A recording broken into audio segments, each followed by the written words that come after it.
आज शाम सपने में आए और दहिया पी गए सारा। इसमें तो कोई महानता नहीं है। हमने कहा श्री कृष्ण महाराज का कोई वीरता का गुण, कोई नीति का गुण बताइए जिससे इन लोगों को कुछ न कुछ प्राप्त हो, कुछ ज्ञान की प्राप्ति हो। तो मैं निवेदन कर रहा था श्री कृष्ण के जीवन, श्री कृष्ण महाराज के जीवन पर न जाने कितने नामकरण लोगों ने लगाए हैं। 16,108 रानियां बताई है, लेकिन याद रखना उनकी एक ही धर्म पत्नी थी जिसका नाम था देवी रुक्मणी। जब उनका विवाह हो गया, विवाह के पश्चात उसने एक बात कही, हे स्वामी, मैं तो आप जैसा पुत्र देखना चाहती हूँ, आप जैसे पुत्र की प्राप्ति करना चाहती हूँ, आप जैसा बलवान, आप जैसा तेजस्वी लगती हूँ। उसने कहा देवी, अगर आप मुझ जैसा पुत्र तेजस्वी, बलवान, विद्वान, धर्मात्मा देखना चाहती हैं, उसकी प्राप्ति करना चाहती हैं, तो उसके लिए तो आपको और मुझे दोनों को तप करना पड़ेगा। और तब जाकर के दोनों बद्री का आश्रम में रहे, 12 वर्ष तक वहां पर तप किया, ब्रह्मचर्य व्रत का पालन किया। उसके पश्चात जब वो संतान उन्हें प्राप्त हुई, उसका नाम हुआ प्रद्युम्न। याद रखना एक बात, श्री कृष्ण महाराज के जीवन की मैं जो बात बताने जा रहा हूं, श्री कृष्ण महाराज का चरित्र कितना ऊंचा था, लेकिन इन्होंने तो ऐसी ऐसी बातें कही हैं, ना छेड़ो राह में कान आए मटकी फूट जाए। हैं? क्या इनके चरित्र को बिगाड़ने का एक विधर्मियों द्वारा प्रयास नहीं हो रहा है? ना छेड़ो राह में कान आए मटकी फूट जाएगी।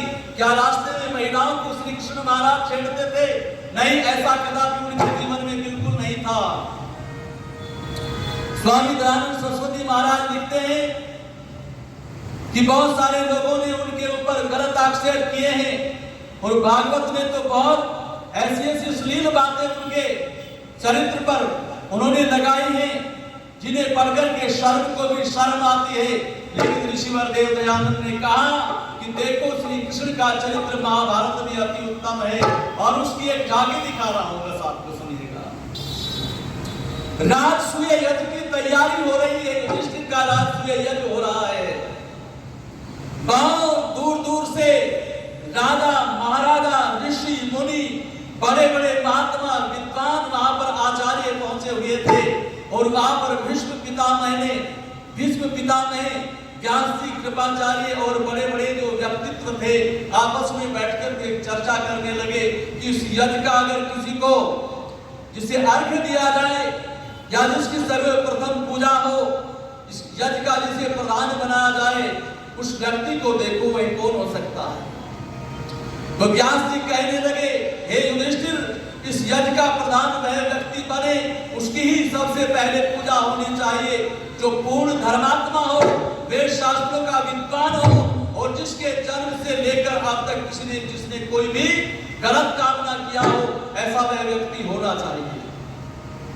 तो इस बात को सुनकर के भीष्म पितामह कहने लगे कि इस समय तो इस सभा में अगर कोई इन सब गुणों से परिपूरित देखना चाहते हो, ये सर्वगुण संपन्न इस प्रकार के गुण तो महाराज श्री कृष्ण चंद्र के अंदर ही मिल सकते हैं। अन्य कोई सभा में ऐसा व्यक्ति नहीं है। तो कितना बड़ा चरित्र का सर्टिफिकेट प्रमाण पत्र दे रहे हैं कौन? विष्णु पितामह व्यास आदि श्री कृष्ण चंद्र जी महाराज को। लेकिन याद रखना, मैं तो क्या करता हूं, ये जो लोग कहते हैं कि उन्होंने रास आदि क्रीड़ाएं की हैं, रास लीलाएं की हैं, मैंने गीत दिखाता हुआ आपके सामने रखता हूं।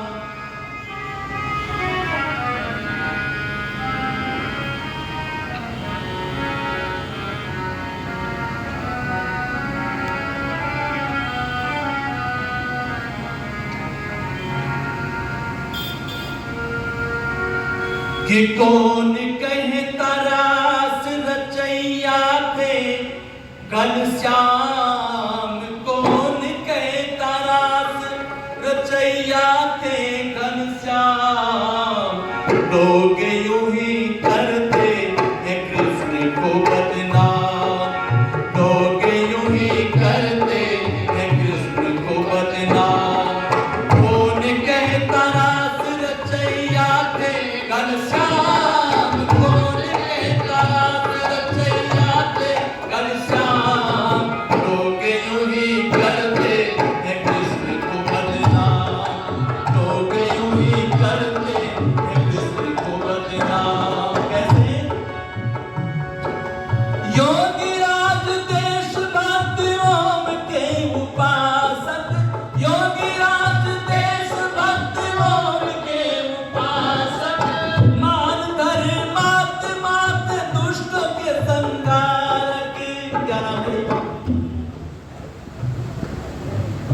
आदरणीय श्रीमान राजकुमार आर्य जी 100 रुपए देकर के मान सम्मान कर रहे हैं। आर्य जी का बहुत बहुत धन्यवाद। तो मैं निवेदन कर रहा था, योगीराज देश भक्त ओम के उपासक, मान धर्म मात मात दुष्टों के संहारक, मान धर्म मात मात दुष्टों के संहारक, अरे समझायच करते करते सुबह और शाम, लोग यूं ही करते हैं कृष्ण को बदनाम, लोग यूं ही करते हैं कृष्ण को बदनाम, कौन के तरास रचैया थे घनश्याम, कौन के तरास रचैया थे घनश्याम, लोग यूं ही करते हैं कृष्ण को बदनाम, लोग यूं ही लगता है माखन चोरी का। लेकिन याद रखना, अरे लाखों हजारों गांव में नंद जी के पास थी, लाखों हजारों गांव में नंद जी के पास थी, गोधन में उनकी रुचि बहुत ही खास थी, लाखों हजारों गांव में नंद जी के पास थी, गोधन में उनकी रुचि बहुत ही खास थी, फिर भी माखन चोरी का,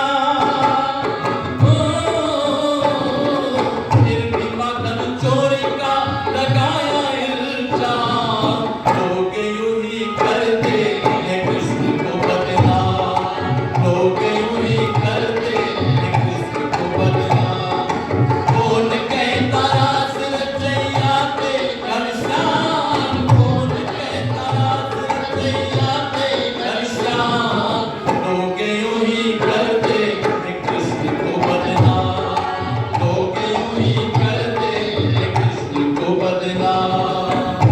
मैंने दिन में आपको एक बात बताई थी, अपना एक सखा है जिसका नाम है सुदामा, उसकी गरीबी से देखकर, गरीबी को देखकर के मुंह नहीं मोड़ा श्री कृष्णचंद्र महाराज ने, उन्हें अपने सिंहासन पर बिठाया, बड़ा मान सम्मान किया, उसके लिए महल मकान तैयार किए, खाने की खाद्य सामग्री सब कुछ वहां पर भेजी।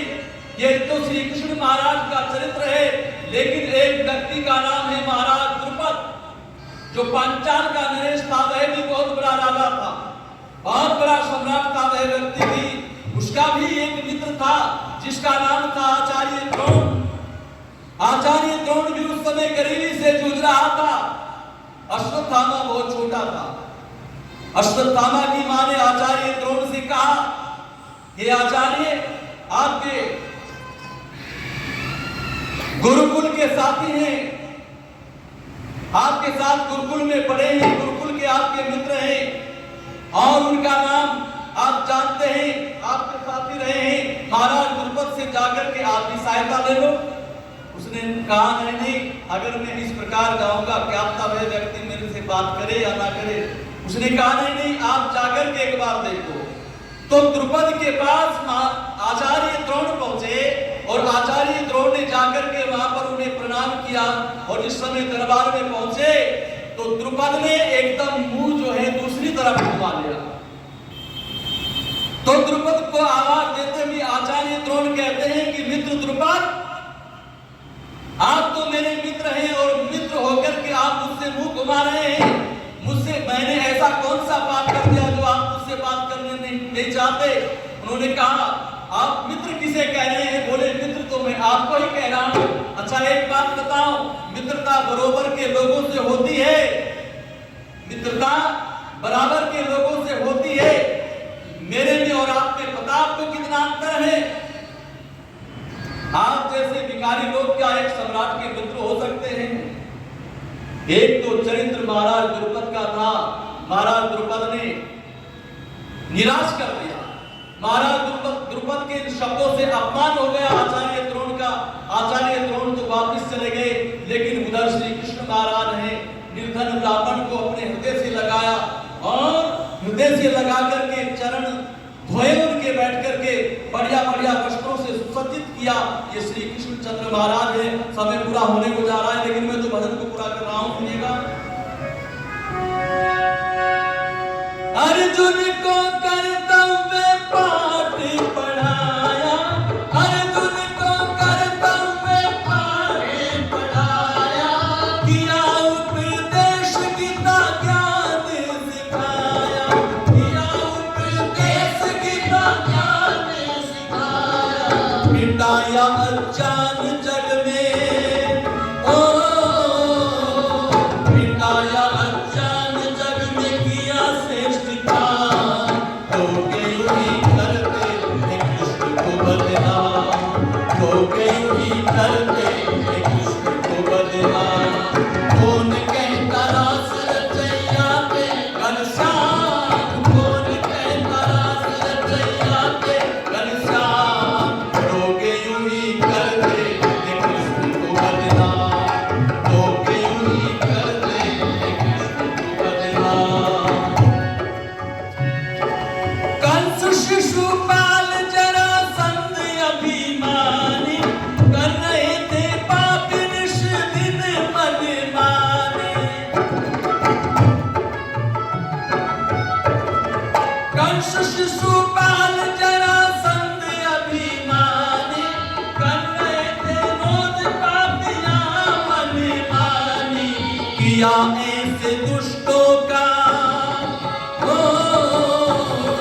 किया ऐसे दुष्टों का काम तमाम। लोग यूं ही करते हैं कृष्ण को बदनाम, लोग यूं ही करते हैं कृष्ण को बदनाम। कौन कहता रास रचैया पे घनश्याम, कौन कहता रास रचैया पे घनश्याम। लोग यूं ही करते कृष्ण को बदनाम, लोग यूं ही करते हैं कृष्ण को बदनाम। अरे मन माने दोष उन्हें लगाए समाज ने, आप्त पुरुष का उन्हें प्यार ऋषिराज ने।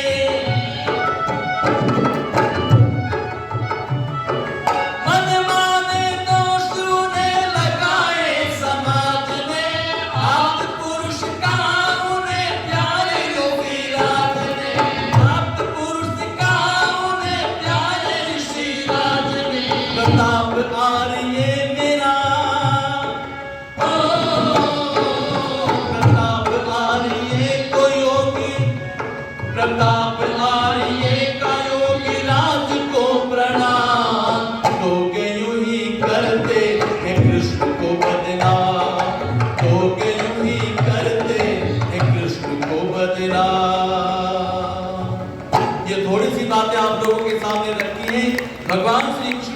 का चरित्र जो है बहुत ऊंचा था। हमें उनके जीवन को पढ़कर के प्रेरणा लेनी चाहिए। ये थोड़ी सी बातें आप सभी के सम्मुख रखी है। इन्हीं भावनाओं के साथ अपनी वाणी को निर्मित करेंगे। ओम शम क्या सौम्या हमारे आचार्य श्री सूर्यदेव वेदांशु जी की सुपुत्री 100 रुपए देकर के सम्मान कर रही है। बहुत बहुत धन्यवाद। श्री कृष्ण जी का सच्चा जीवन चरित्र महाभारत के आधार पर और महर्षि के अमर ग्रंथ सत्याप्रकाश के आधार पर आप सुन रहे थे। हमारे मध्य में